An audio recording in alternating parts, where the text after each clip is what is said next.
Bismillahirrahmanirrahim. Assalamualaikum warahmatullahi wabarakatuh. Waalaikumsalam warahmatullahi wabarakatuh. Mitra JIC yang rahmat Allah Subhanahu wa taala, jumpa lagi kita di Penyuluh Agama Berdaya dan Berdampak. Alhamdulillah spesial hari ini mitra, kita akan mengupas satu topik seiring dengan momentum kita yang sebentar lagi akan segera memasuki bulan suci Ramadan 1447 Hijriah. Sebagai tamu Allah, insya Allah semoga kita dijumpakan dengan bulan agung tersebut ya mitra Jesi. Amin ya rabbal alamin.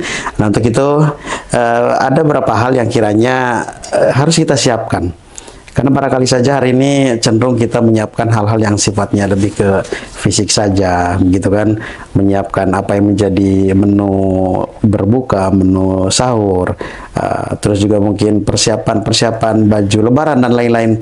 Tapi rupanya nih mitra JC, ada hal yang lebih prinsip yang harus kita siapkan menjelang pelaksanaan serangkaian ibadah di bulan Ramadan tersebut. Untuk itu hadir bersama kita Ketua Umum PPIPARI, Ikatan Penyuluh Republik Indonesia, ada Al-Mukarram Kiai Haji Daloh Abdallah M.Kom'i, yang beliau nanti akan mengupas kepada kita semua tentang 5 hal yang akan menjadi persiapan kita menjelang ibadah Ramadan. Pak Kiai Daloh, Assalamualaikum Kiai.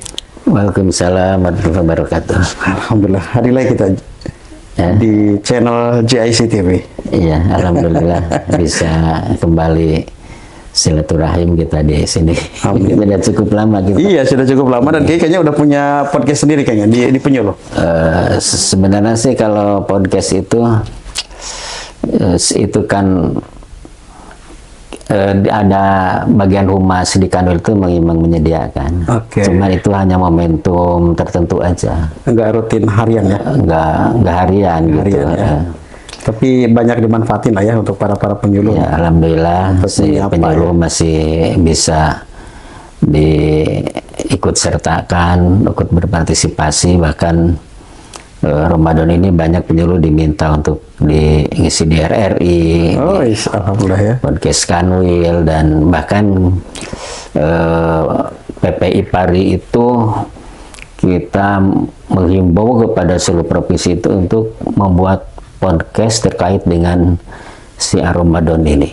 Serempak di seluruh kabupaten kota dan provinsi agar para penyuluh itu bisa memanfaatkan media sosial melalui podcast ini untuk menyiarkan Ramadan, yang juga tentu Ramadan kali ini kan ingin bagaimana dampaknya untuk masyarakat itu bisa lebih kelihatan, terutama terkait dengan masalah ekoteologi, begitu, masalah moderasi dan menjaga lingkungan itu menjadi sangat penting ya.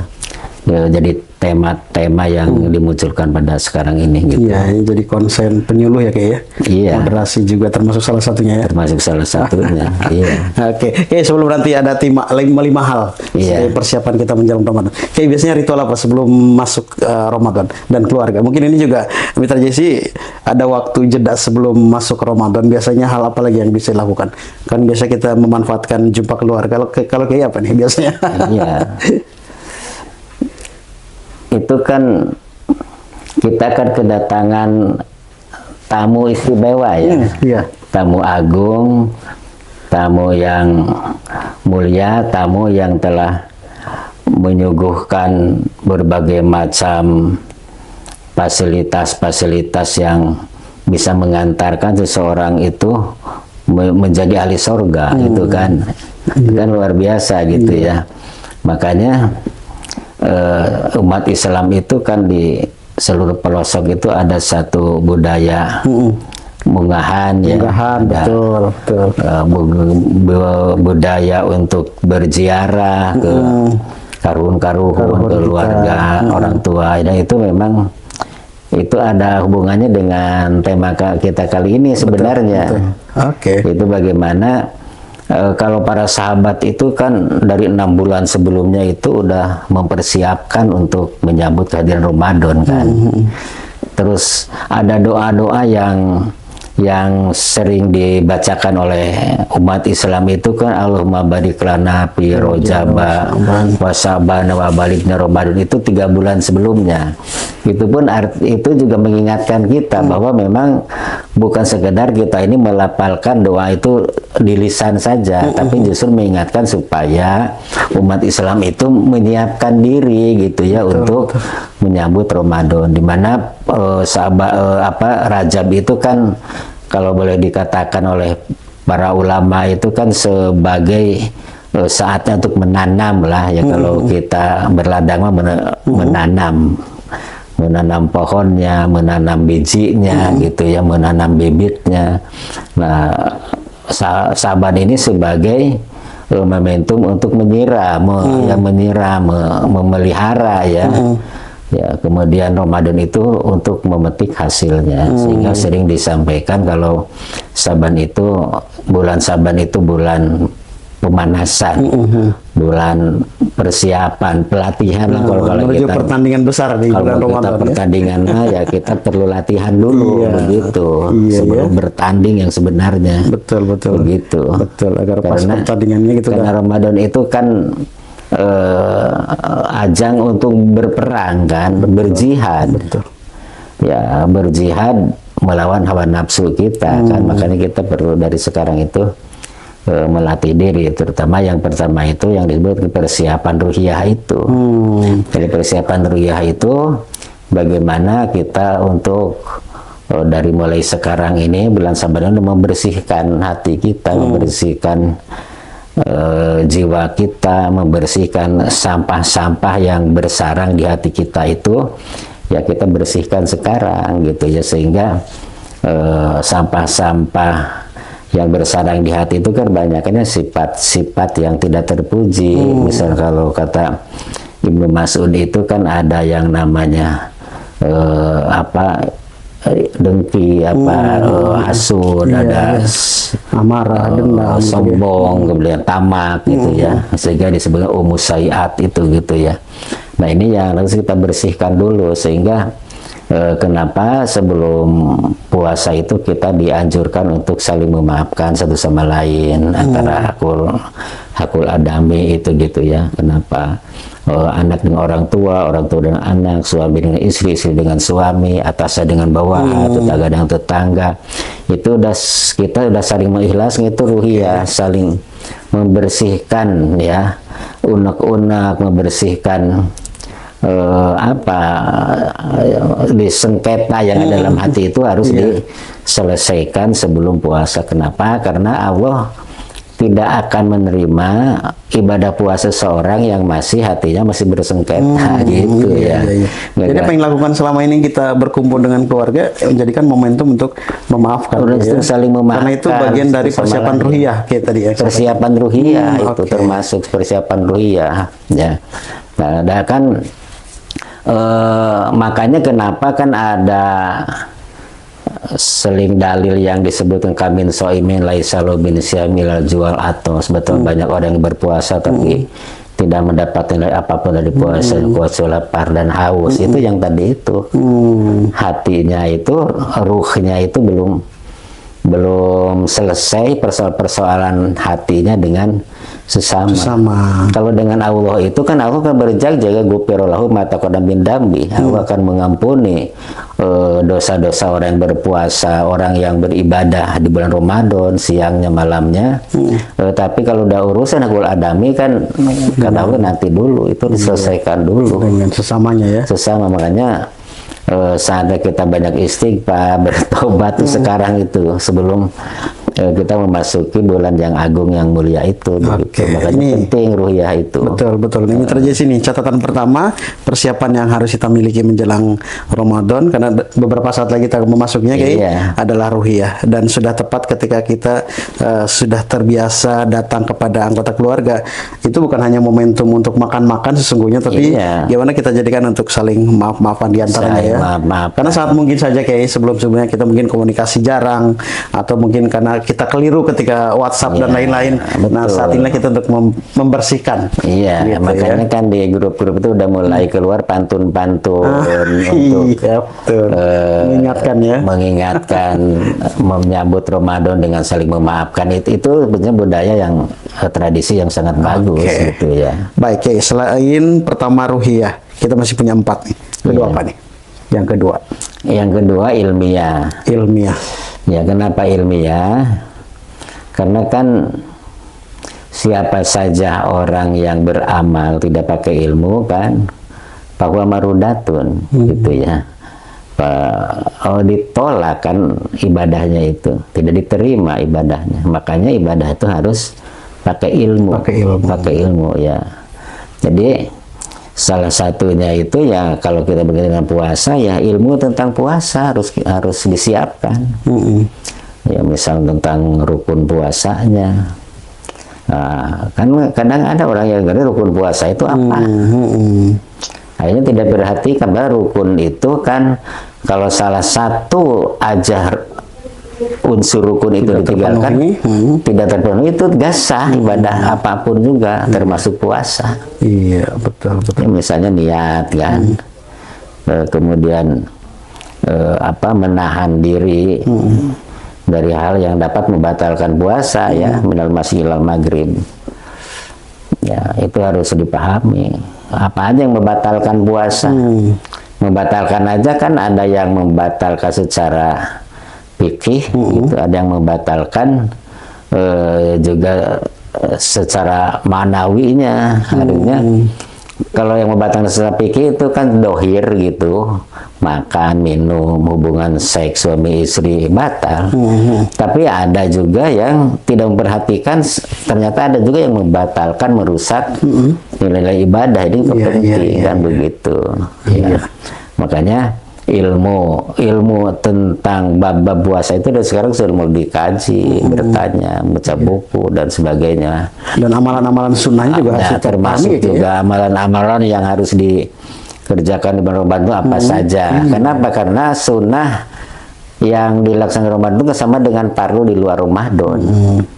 Gitu ya. Kalau yang fardu itu dilipat gandakan, kalau istimewanya ya. amalan sunnah itu disamakan dengan kita melaksanakan fardu di luar Ramadan. Makanya penting, ilmu itu sangat penting gitu ya, sangat penting. Iya. Kalau apapun juga kalau nggak pakai ilmu ya bisa salah kaprah nantinya begitu ya. Seperti tadi disampaikan di awal itu. Ya sekarang ini mau Ramadan itu Tanah Abang itu udah desak-desakan, udah penuh itu. Iya. Ya karena kalau bulan puasa mau Lebaran itu kan banyak alasannya kalau mau belanja sebelum Lebaran. Sekarang tuh udah mulai ya tradisi sebelum datang Ramadan ya. Udah nabung belanjaan akhirnya siapkan dohirnya, tapi siapkan persiapan batinnya ini yang juga jangan diabaikan, sering terabaikan, sering terlupakan begitu.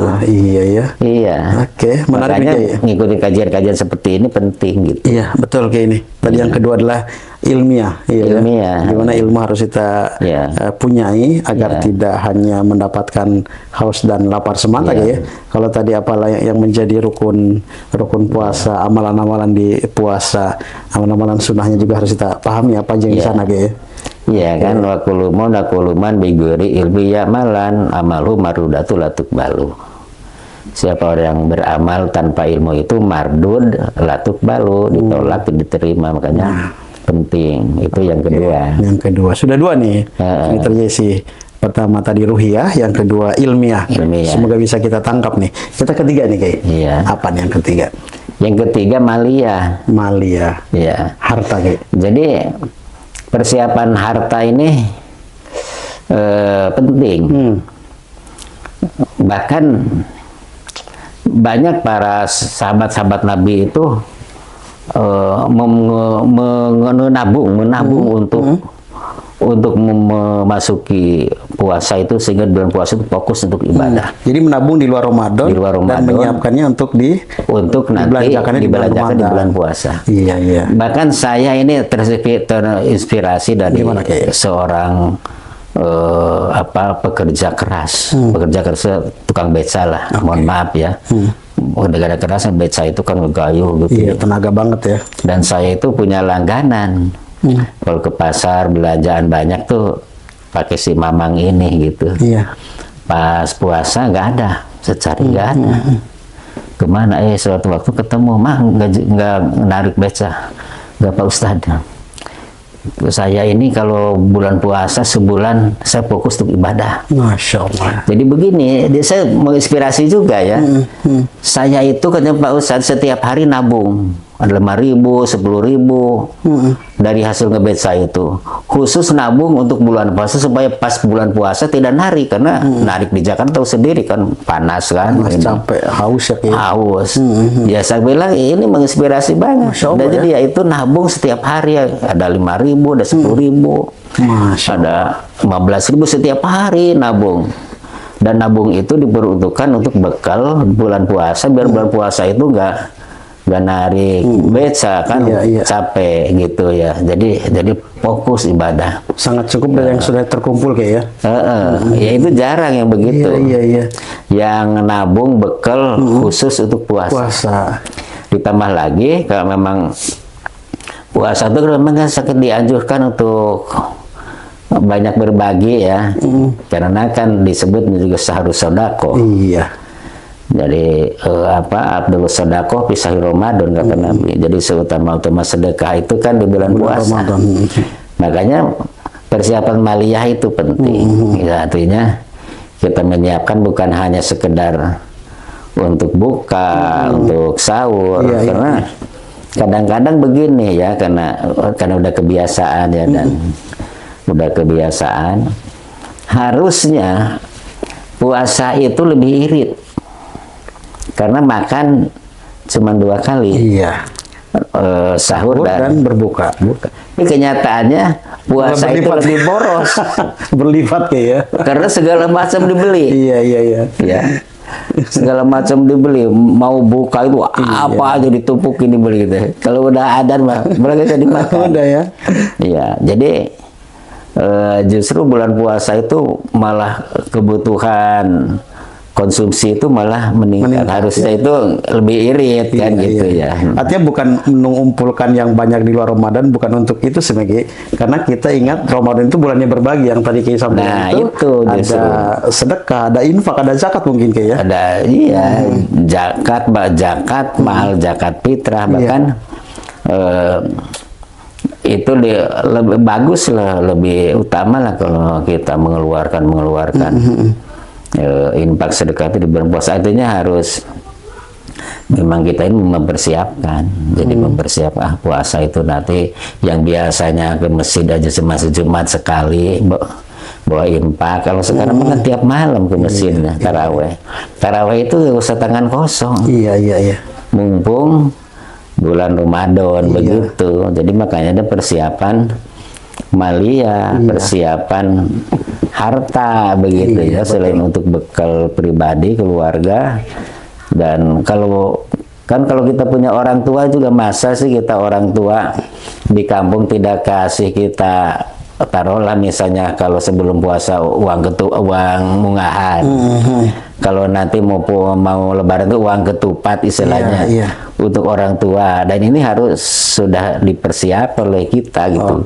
Iya, karena kan puasa itu harus kita ini senang memasuki Ramadan itu, tapi juga harus menyenangkan banyak orang juga. Iya, betul. Man fariha bidul Ramadan itu kan.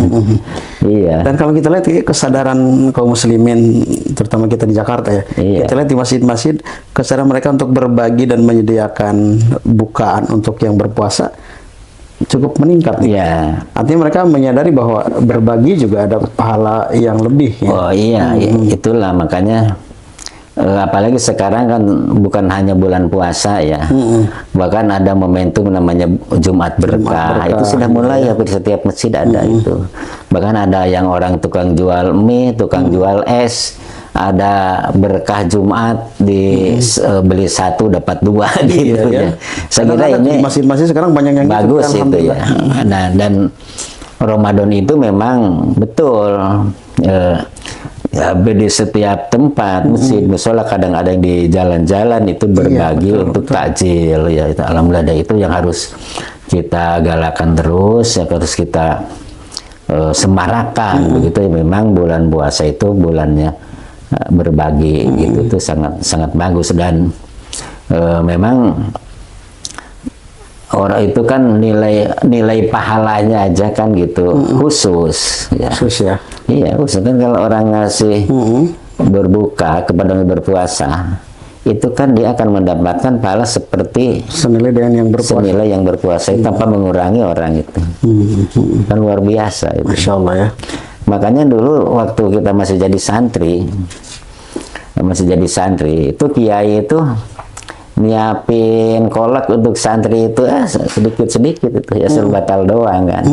Kan ini kan ngebatalin gitu takjil gitu. Iya, itulah cerdasnya kiai gitu ya. Iya. Yang penting jumlah lebih banyak. Masya Allah ya. Iya, alhamdulillah sudah ada 3 nih kayak 3 persiapan ini Mitra Jesi. Menarik di bagian 3 tadi bagaimana untuk berbagi pun harus disiapkan maliyah yang cukup. Dan kayak tadi sampaikan bahwa maliyah sejatinya disiapkan di luar sebelum memasuki bulan Ramadan. Ada inspirasi yang menarik tadi ketika seorang penggoes beca ya kayak. Ternyata kita mendapatkan inspirasi tidak harus selalu dari toko kayak rupanya. Iya. Mereka yang barangkali kacamata kita ngelihat pas-pasan, tapi rupanya menyongsong betapa istimewanya menjadi tamu Allah di bulan Ramadan. Ada 3 kayak yang sudah kita sampaikan ke Mitra Jesi. Yang keempat apa nih kayak? Jadi yang keempat itu persiapan jasa dia lebih ke badan fisik ya. Fisik. Ya fisik, karena puasa itu kan sebenarnya ibadah rahasia tapi ibadah fisik. Ibadah fisik, betul. Karena kalau yang sakit kan pamangkana mingku maridon awal saparin. Ya, kalau orang yang sakit itu kan dapat rusoh. Ada rusoh, keringanan kayaknya. Ya, tapi alangkah baiknya kalau kita itu berpuasa walaupun dapat rusoh kayak sakit, kalau bukan sakit yang membahayakan lebih baik puasa. Ya, terus ausaparin, dia yang sedang di perjalanan dari Jakarta mau ke Jogja tidak boleh kan, tidak puasa rusuh. Tapi kalau dia kuat puasa itu lebih bagus. Ya, lebih bagus. Wa antasumu khairul, atau lebih bagus. Nah, oleh karena itu dari sekarang itu kita sudah mempersiapkan fisik kita, mempersiapkan kesehatan. Ya kan, yang udah bisa merasakan kan diri masing-masing. Ya, dari masing-masing. Makanya kenapa kalau Rasulullah itu kalau bulan Syaban itu banyak berpuasa. Kan itu pun salah satu melatih diri supaya nanti pas masuk Ramadan itu tidak kaget. Secara fisik kan perut itu kan fisik. Perutnya nggak kaget, kemudian sehingga dilatih gitu ya, dilatih bulan Syaban puasa gitu. Terus ya mungkin yang biasa nggak pernah bangun malam, nggak pernah olahraga, karena bangun malam itu sebenarnya itu bagian daripada menjaga kesehatan. Bangun malam itu sebenarnya. Ya, Pak Ustadz Abdul Somad itu kan pernah menceritakan itu bagaimana tip-tip sehat itu ternyata kan mandi sebelum sholat malam. Ya, itu kan itu membersihkan fisik kita. Iya. Dan ternyata juga menyehatkan ya. Menyehatkan. Dulu itu saya pernah ada di bukunya Pak Profesor Dr. Buya Hamka. Ya. Itu beliau pernah ditanya,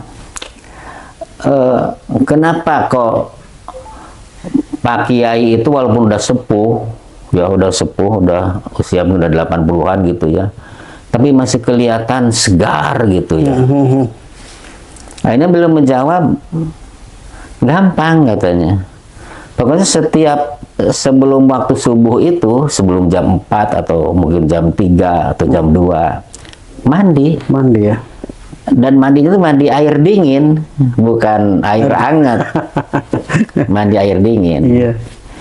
Bahkan kalau Kang Ade bisa sempat ya bermain ke Garut, ada tuh di Garut tuh di satu rumah makan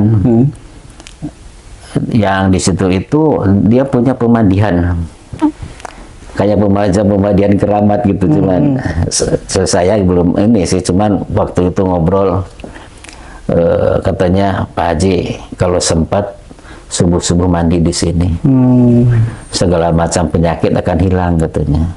Dinginnya minta ampun. Garut kan dingin ya.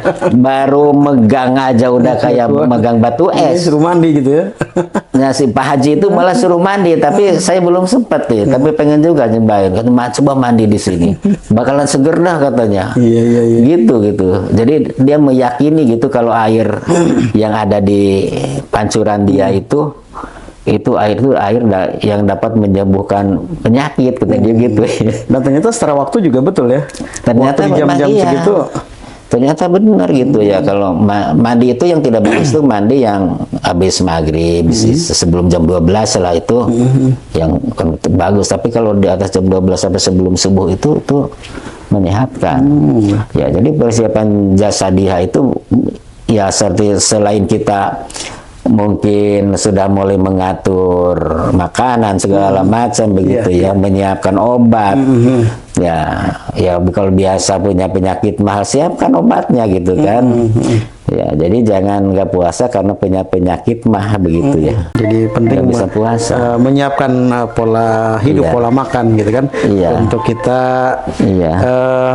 menyiapkan amalan-amalan di sepanjang Ramadan. Salah satu yang harus kita siapkan yang keempat tadi adalah jasadiah gitu ya.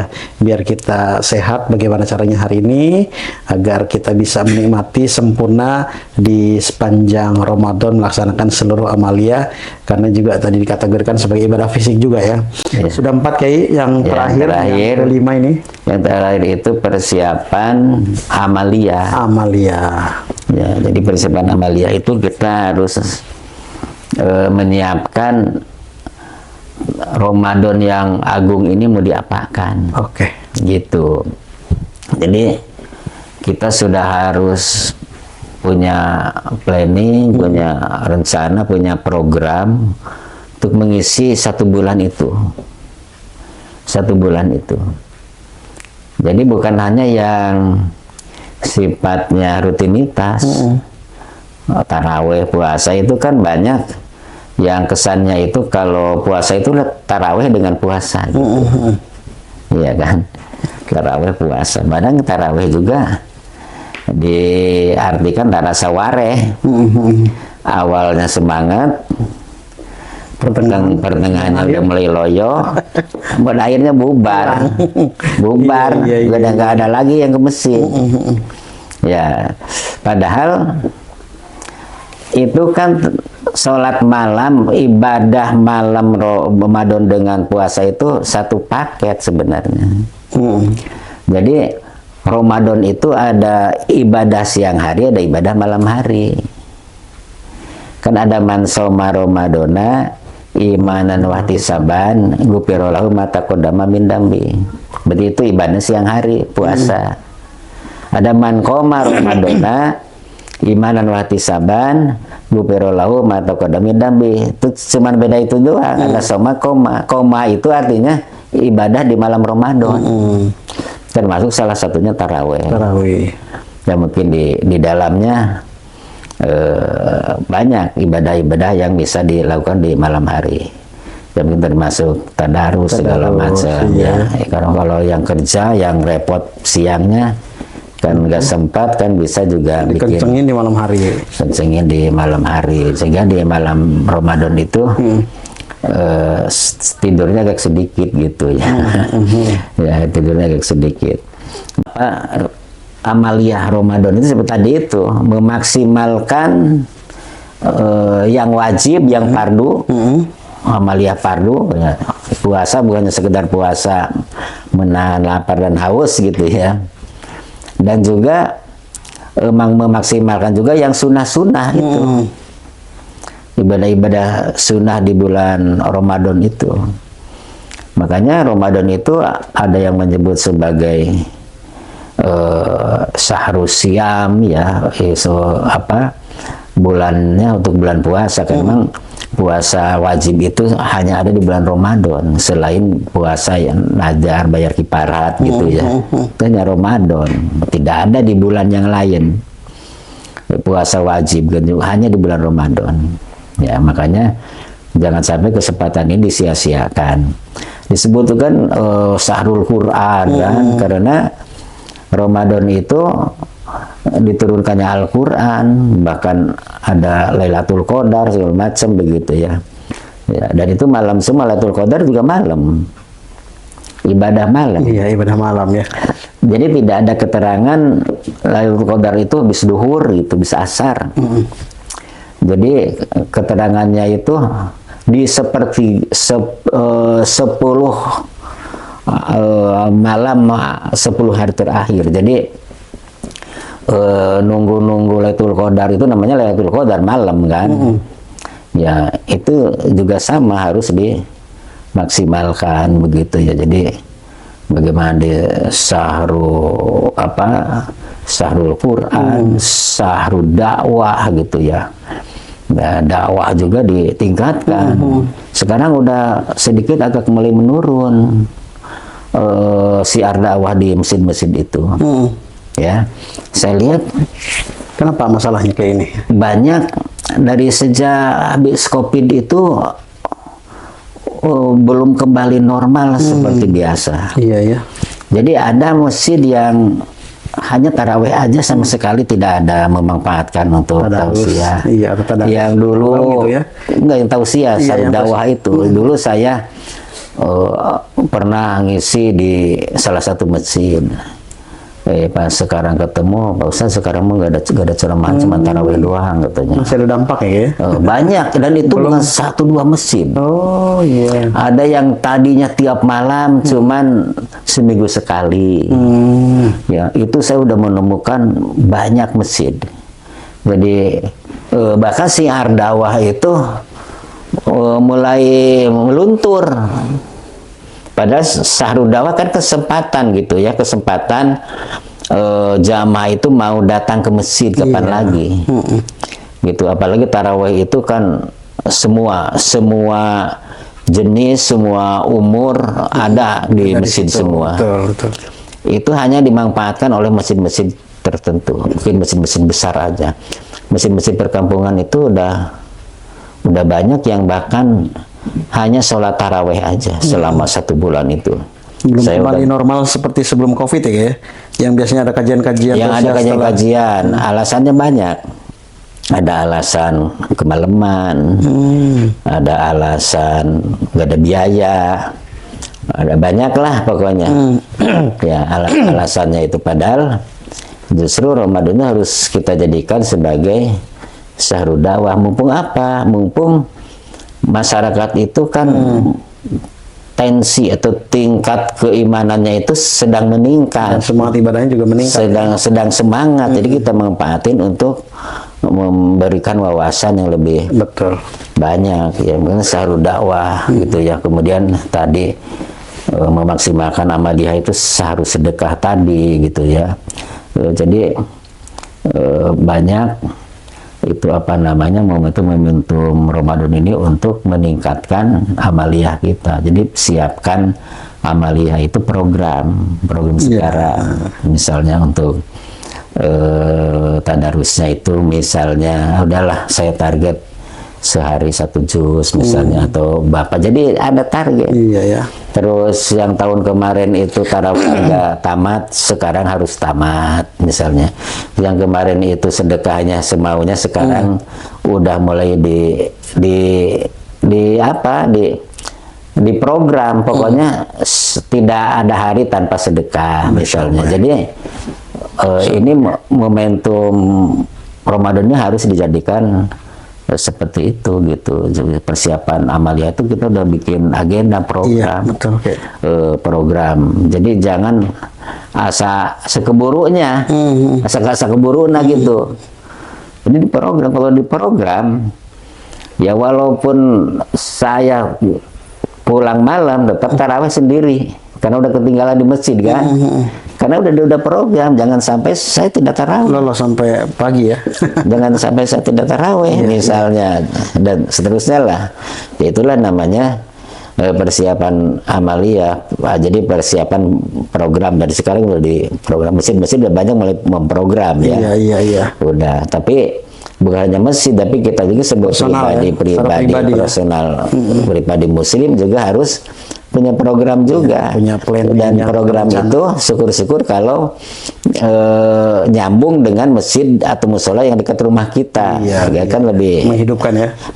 Betul. Jadi terbantu. Saya udah pengen tadarus, saya pengen sedekah, saya pengen dengerin ceramah, saya pengen ini ternyata di masjid kita dekat nih ada nih menyiapkan, alhamdulillah. Gitu. Iya. Insya Allah sih sepertinya kayak teman-teman dan mitra JC, ini satu pembekalan dari 5 poin tadi yang sudah disampaikan. Harapan kita sih menjadi berlipat. Iya. Amalan-amalan kita, karena tadi kelima pembekalan sudah disampaikan dari maliyah, amaliyah, jasadiyah, ruhiyah, dan apa satu lagi? Maliyah, amaliyah, jasadiyah, ruhiyah, ilmiah. Nah, kelima poin tadi sudah disampaikan oleh Pak Kiai. Semoga ini menjadi kunci dan akhir dari perjumpaan kita hari ini, Mitra JC. Terima kasih yang sudah bergabung, Pak Kiai. Terima kasih atas peringat dan nasihatnya. Insya Allah menjadi bekal terkuat bagi kita sebelum memasuki Ramadan beberapa hari ke depan ini. Insya Allah sehat selalu untuk kita bersama. Akhir kata, Assalamualaikum warahmatullahi wabarakatuh.